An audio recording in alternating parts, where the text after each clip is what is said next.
changes not, thy compassions, they fail not. As thou hast been, thou forever wilt be. And great is thy faithfulness, great is thy faithfulness.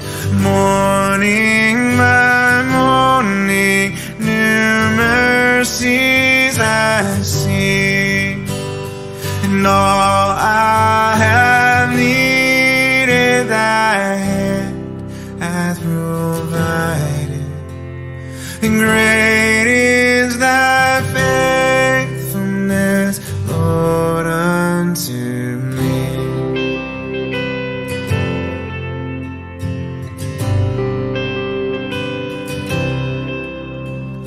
Summer and winter, springtime and harvest, the sun, moon, and stars in their courses above, and join with all nature in manifold witness to thy great faithfulness, mercy, and love.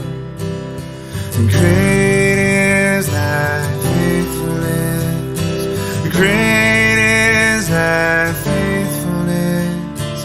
Morning by morning, new mercies I see, and all I have needed thy hand hath provided. And great is thy faithfulness, Lord, unto me.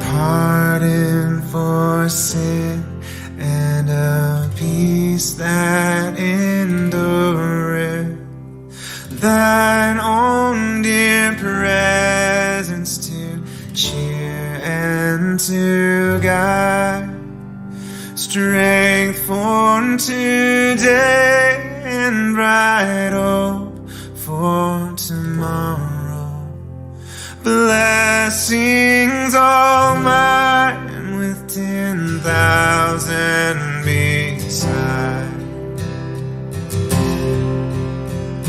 And great is thy faithfulness, great is thy faithfulness. Morning by morning, new mercies I see, and all I have needed thy hand hath provided.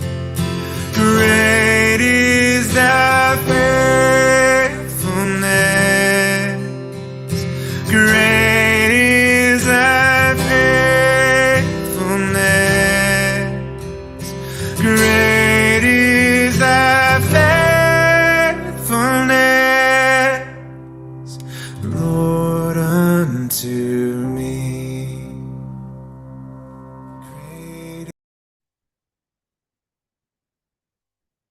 Magandang umaga po sa ating lahat. Ang ating pong pagbubulay-bulayan sa umagang ito ay matatagpuan po sa aklat ni Nehemiah, chapter 8, verses 1 to 7. At ito po yung binasa ni Ezra, ang kautusan. At ito po ang sinasabi. Sumapit ang ikapitong buwan ng taon at ang mga Israelita ay nakabalik na sa kanilang bayan. Nagtipon-tipon silang lahat sa Jerusalem, sa liwasang bayan sa harapan ng pintuan ng tubig. Hiniling nila kay Ezra na pari at talubhasa sa kautusan na kunin nito ang aklat ng kautusan ni Moises na ibinigay ni Yahweh para sa Israel.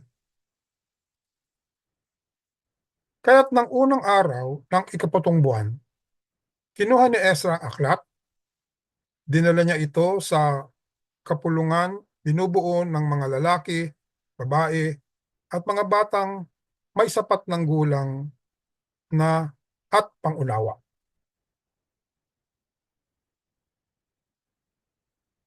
Mula sa pagsikat ng araw hanggat sa katanghaliang tapat, binasa niya ang kautusan sa harap ng mga taong nagtitipon sa liwasang bayan sa harap ng pintuan tubig, at lahat ay nakikinig ng mabuti.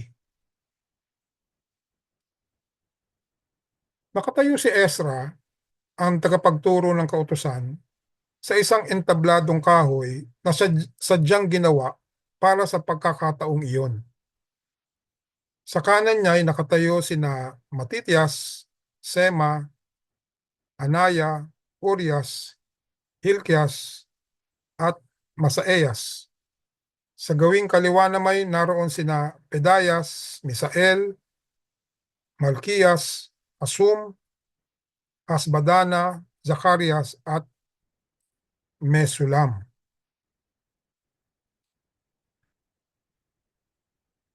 Si Ezra ay nakikita ng lahat sapagkat mataas ang kanyang kinatatayuan.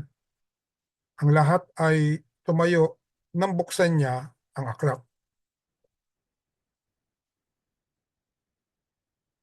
Purihin si Yahweh, ang dakilang Diyos, sabi ni Ezra.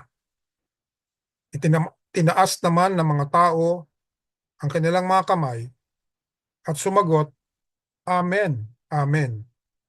Nagsiyuko rin sila at sumamba kay Yahweh. Pagkatapos, tumayo ang mga tao at ang kautusay ipinaliwanag sa kanila ng mga Levitang sina Jesua, Bani, Serebias, Hamin, Akub, Sabetay, Hodias, Maaselas, Kelita, Azarias, Jozabad, Hanan, at Pelelayas. Ito pong Nehemiah 8:1-7 ay ito po inilarawan ni Ezra na isang pari upang basahin ang kautusan ni Moises na ibinigay ni Yahweh para sa Israel.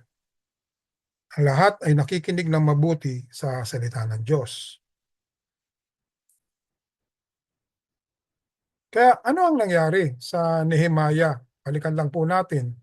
Ano ang nangyari sa Nehemiah 8:1-7? Una, sila'y nagtipon sa liwasang bayan, yung public square,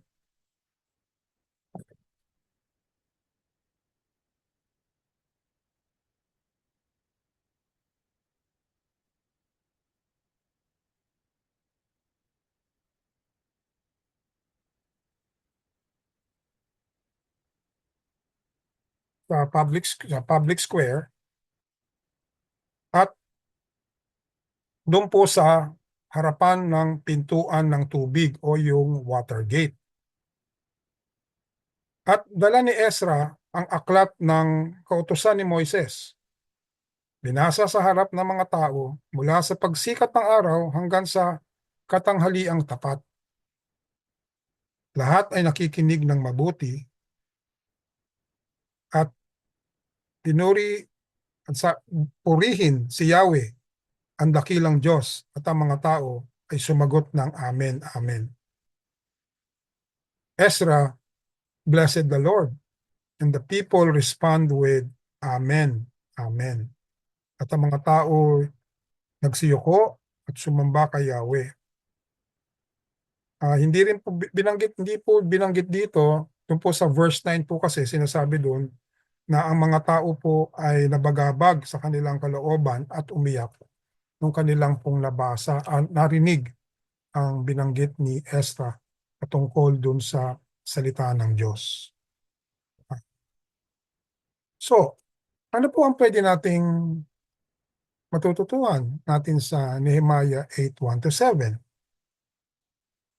Ang una po, yung pong importance of hearing and understanding the Word of God. Ating marinig at ating pong maintindihan ang transforming Word of God. At pangalawa po, ang ating matututunan natin dito, yung pong salita ng Diyos, yung Word of God, yung pong Word of God, meron pong kapangyarihan to na baguhin ang puso ng bawat isa sa atin. The Word of God has the power to convict and change our hearts. Tayo po'y manalangin. Panginoon Diyos,